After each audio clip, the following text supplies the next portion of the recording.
बहुत बहुत स्वागत है दोस्तों आपका मेरे एक और वीडियो पे। और आज यानी कि 21 नवंबर को आप देख सकते हैं अडानी भाई साहब ने पूरे मार्केट को डुबा दिया है।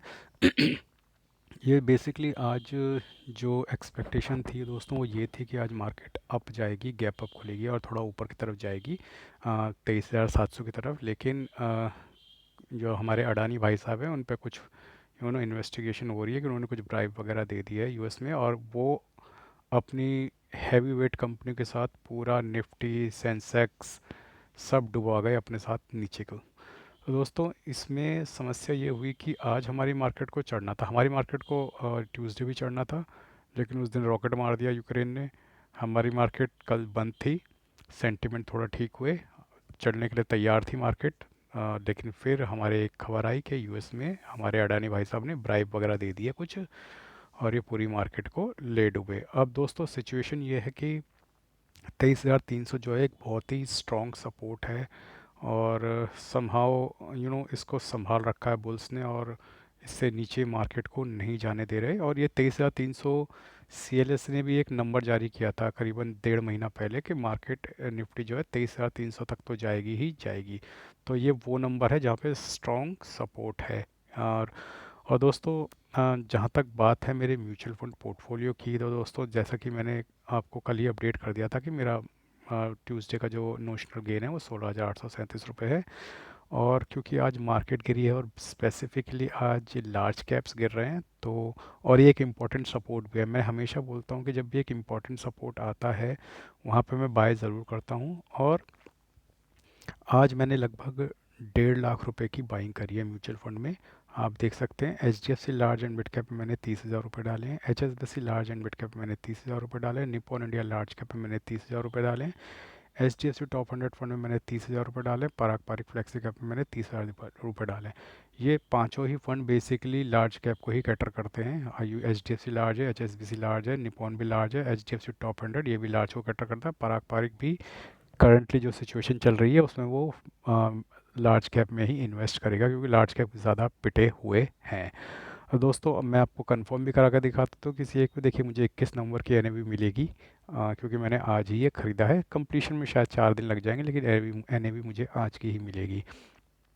अब दोस्तों आप लोग में से कुछ लोग अब कमेंट सेक्शन में आके कहेंगे कि मैं बड़ा बेवकूफ़ हूँ, अभी तो मार्केट और गिरनी है, तूने इतना लमसम अमाउंट यहाँ पे इन्वेस्ट क्यों कर दिया। देखिए लमसम इन्वेस्ट करने की कुछ वजह हैं। पहली वजह इम्पॉर्टेंट सपोर्ट है 23,300 पे, तो मैंने ये बाइंग 2 बजे से पहले कर लिया, क्योंकि मुझे पता है ये सपोर्ट इम्पॉर्टेंट है। यहाँ से 50-50 चांस है कि मार्केट बाउंस बैक करेगी। आज तो मार्केट को ऊपर ही जाना था, लेकिन हमारे अडानी जी ने डुबो दिया, तो यहाँ से मार्केट बाउंस बैक करेगी और उसका 50-50 चांस है। देखिए 50-50 चांस में बोल रहे हैं, यहाँ से नीचे भी जा सकते हैं ऊपर भी जा सकते हैं, लेकिन 50-50 का गेम तो खेलना पड़ेगा। म्यूचुअल फंड में है तो इतना रिस्क हमें नहीं है। दूसरी बात, यहाँ से मार्केट ज़्यादा से ज़्यादा, मैं निफ्टी की बात कर रहा हूँ, 1,000-1,200 पॉइंट मैक्सिमम नीचे जा सकती है, और यहाँ से मार्केट ऊपर लगभग 6,7500 पॉइंट, लगभग 30,000 निफ्टी तक मार्केट को जाना है अगले 1 साल के अंदर। अब आप देखिए रिस्क टू रिवार्ड रेशियो कितना है। हालांकि म्यूचुअल फंड में ऐसा कोई रिस्क टू रिवार्ड रेशियो होता नहीं, आप कंसिस्टेंटली इन्वेस्ट करते रहिए, आपका पैसा बन जाता है। लेकिन अगर आप म्यूचुअल फंड में भी स्ट्रेटेजिकली पैसा डालें तो आपका पैसा थोड़ा ज़्यादा बनता है। देखिए यहाँ पे रिस्क टू रिवार्ड क्या है। अब जब मैंने यहाँ पे 1.5 लाख रुपया डाल दिया है आज यानी कि 21 नवंबर को, मान लीजिए यहाँ से निफ्टी 1,000-1,200 पॉइंट और टूट गया, मान लीजिए 22,000 चला गया, तो क्या होगा, मेरा वैल्यू थोड़ा गिर जाएगी। उसके बाद 22,000 से आना उसको 30,000 है, और यहीं से ऊपर चला गया तो भैया मैंने तो डाल दिया। तो देखिए 1:5 का रिस्क रिवॉर्ड रेशियो है, रिस्क 1 का है, रिवार्ड 5 मिलेगा। तो भैया 5 के रिवार्ड के लिए आपको 1 का रिस्क तो लगाना ही पड़ेगा, और हम तो म्यूचुअल फंड में हमें कैसा रिस्क, नीचे जाएगा ऊपर आना ही है उसने। तो भैया ये बहुत अच्छी सिचुएशन थी, बहुत अच्छी जगह मार्केट खड़ी है दोस्तों। अगर आपको पास भी पैसा है तो उसमें से 30-40% लगा दीजिए, ये बहुत गोल्डन अपॉर्चुनिटी है, घबराइए मत। This is a golden opportunity जहाँ पे आपको पैसा लगाना चाहिए, और इसके बाद आपको आराम से बैठना है। मार्केट अब मुझे लगता है कि थोड़ा जंप जरूर मारेगा 24,200 तक, हो सकता है 24,200 चुनने के बाद दोबारा नीचे को आए, लेकिन अब मार्केट जाने के लिए ऊपर तैयार है। और आज ही चली जाती अगर अडानी वाली बैड न्यूज़ ना आती, तो मेरे हिसाब से तो ये बहुत ही सुनहरा मौका है जिसमें आपको इन्वेस्ट जरूर करना चाहिए। और अब आप पूछेंगे कि मैंने आज लार्ज कैप में ही क्यों इन्वेस्ट किया। देखिए मैं आपको डेटा दिखाता हूँ। ये है नेशनल स्टॉक एक्सचेंज का डेटा और ये है नंबर्स। आप देखेंगे निफ्टी 50 0.8% गिरे हुए हैं। और अब आप देखेंगे हमारे मिड कैप 50 0.1, मिड कैप 100 0.3 और mid cap 150 0.37। Nifty small cap 100 0.55, Nifty small cap 50 0.43, Nifty small cap 250। जब मैं, क्योंकि मुझे म्यूचुअल फंड में इन्वेस्टमेंट 2 बजे से पहले करनी होती है, तो उस वक्त ये और भी कम गिरे हुए थे, ना के बराबर गिरे हुए थे। मिड कैप तो पॉजिटिव में ही था। तो मुझे आज कुछ अच्छा नहीं लगा मिड कैप और स्मॉल कैप में इन्वेस्ट करना, क्योंकि एक तो उनमें फॉल नहीं था, प्लस जेन्युइनली मैंने, कॉमनली मैंने ऐसा देखा है कि अगर आज लार्ज कैप गिरते हैं तो अगले दिन मिड कैप स्मॉल कैप गिरते हैं। तो मुझे लगता है कि कल बेहतर अपॉर्चुनिटी आएगी मिड कैप और स्मॉल कैप में डालने की। आज लार्ज कैप का मज़े लो, क्योंकि आज लार्ज कैप अच्छे से गिरा हुआ है। अब अगर, क्योंकि अभी समय चल रहा है 2:45 बजे, अगर मार्केट रिकवर कर जाती है तो भी मुझे कोई दिक्कत नहीं। मैं 23,500 पे भी डालने के लिए, इन्वेस्ट के लिए तैयार हूँ। 23,300 के लेवल पे नहीं मिलेगा, 23,500 के लेवल पे मिलेगा, कोई बात नहीं। ये लेवल अच्छा है डालने के लिए, और मुझे यहाँ पे एक लमसम करना ही था, क्योंकि ये मेक और ब्रेक वाली सिचुएशन है दोस्तों। ये बहुत स्ट्रॉन्ग सपोर्ट जोन है, और यहाँ पर या तो मार्केट ऊपर जाएगी अच्छा ऊपर जाएगी, या फिर यहाँ से आपको थोड़ा बहुत रिस्क है। तो मैंने इसलिए आज यहाँ पे इन्वेस्ट किया। बात कर लेते हैं मेरे शेयर्स वाले पोर्टफोलियो की, जो कि शून्य ऐप पे है।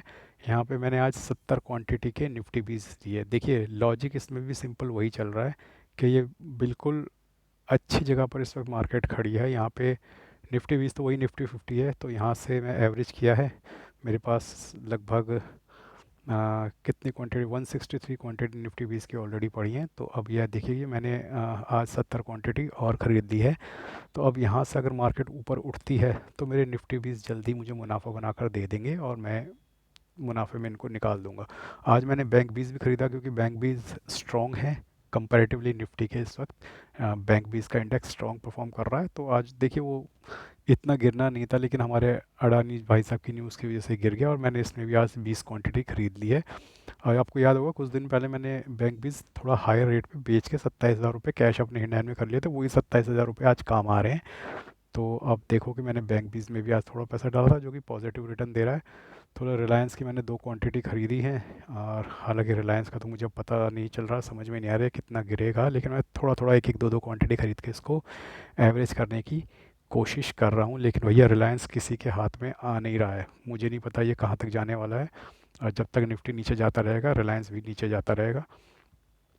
तो बाकी मेरे पास छोटी मोटी क्वांटिटी पड़ी है डाबर की, टाटा मोटर्स की, और निफ्टी और रिलायंस में थोड़ा ज़्यादा है। टाटा कंज्यूमर में भी 5 क्वांटिटी है, जीनस पावर मामूली सी क्वांटिटी है, इंडसइंड बैंक में थोड़ा ज़्यादा क्वांटिटी है, और इसका फॉल भी ज़बरदस्त होता जा रहा है। और आई थिंक मुझे इसको भी अब थोड़ा सा एवरेज करना पड़ेगा। और इरकॉन को तो मैं बजट के आसपास ही देखूंगा। तो बाकी यही है मेरी थोड़ी बहुत क्वांटिटी, जो 1-1.5 लाख के आसपास मैं डालता हूँ। हालांकि एवरेजिंग के चक्कर में ये पोर्टफोलियो 1-1.5 लाख के आसपास पहुँच गया, अदरवाइज़ मैं 1 लाख के अंडर ही रखता हूँ शेयर्स और म्यूचुअल फंड्स, शेयर्स और ईटीएफ की बाइंग, क्योंकि मैं बहुत ज़्यादा इसमें इन्वेस्ट नहीं करता। हैवीली मैं म्यूचुअल फंड्स में इन्वेस्ट करता हूँ। ये खाली थोड़ा बहुत इनकम जनरेट करने के लिए मैं यहाँ पे इन्वेस्ट करता हूँ। तो दोस्तों ये था आज का सिनेरियो, और आई थिंक ये एक अच्छा मौका है अगर आप भी म्यूचुअल फंड या ईटीएफ में इन्वेस्ट करते हैं, तो इस सिचुएशन में 23,300 के लेवल पे आपको डालना चाहिए। यहाँ पे रिस्क लेना बनता है, क्योंकि रिस्क टू रिवार्ड रेशियो आपके फेवर में है। जहाँ भी रिस्क टू रिवार्ड रेशियो आपके फेवर में होगा, वहाँ पे रिस्क लेना चाहिए। मैंने 1.5 लाख रुपए डाल के रिस्क ले लिया है। आगे आप लोगों की इच्छा। मैं कोई से भी रजिस्टर बंदा नहीं हूँ, ना मैं कोई एडवाइस करूँगा बाइंग और सेलिंग की। आप अपने दिमाग से, अपने फाइनेंशियल कंसल्टेंट से पूछ के अपने हिसाब से बाइंग और सेलिंग कर सकते हैं। तो दोस्तों आज के लिए बस इतना ही। धन्यवाद। Good bye.